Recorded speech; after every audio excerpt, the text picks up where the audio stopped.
Okay, so good morning. Quick video lang tayo. Ngayon ay October 10. So mga 8:10 ng umaga.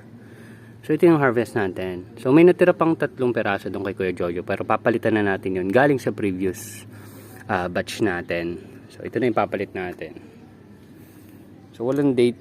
Nabura na yung date. Lagi kasi nag-uulan. Pero yan. Then pakita ko lang sa inyo iba pa nating i-harvest. Ito yung next batch. Itong 3. Which is maganda din. Yan, tingnan nyo. Ang ganda. Maganda tubo dito. Oo. Dito lang, nagkaroon tayo ng konting mortality.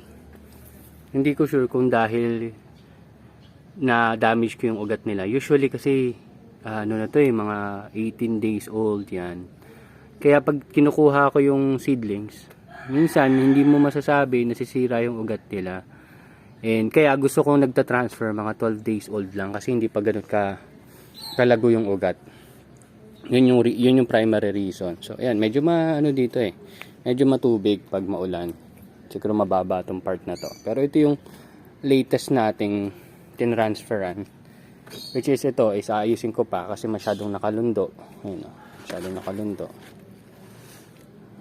Hindi natin. Malamang ipit. May ipit naman tayo doon Ayan. Pero buti na lang hindi naman pinasok ng ibon. Itong kabila, nung nakaraan nakita ko may nakapasok na ibon. Buti sakto umakit ako. So napalabas ko naman siya.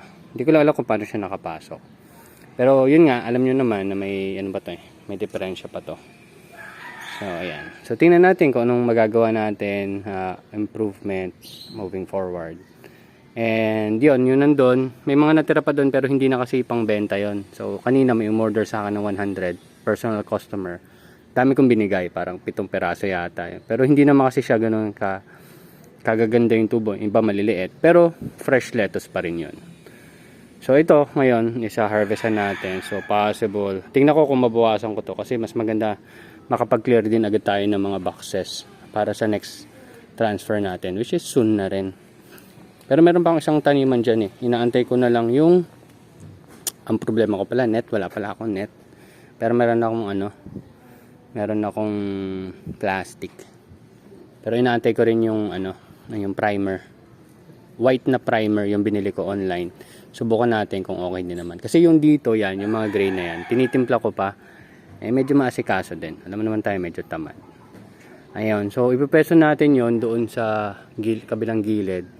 Then baka next week mag-start na tayo ng setup nung 2.5 by 3 meters na net house na ang taas is mga 1.8. Mataas na siguro yung 2 meters in height. Yan. Mababa lang. So okay. So yung harvest na lang muna ako para makapag-deliver tayo at mapakita natin yung pabago nating set ng harvest kay Kuya Jojo. Okay? Bye-bye.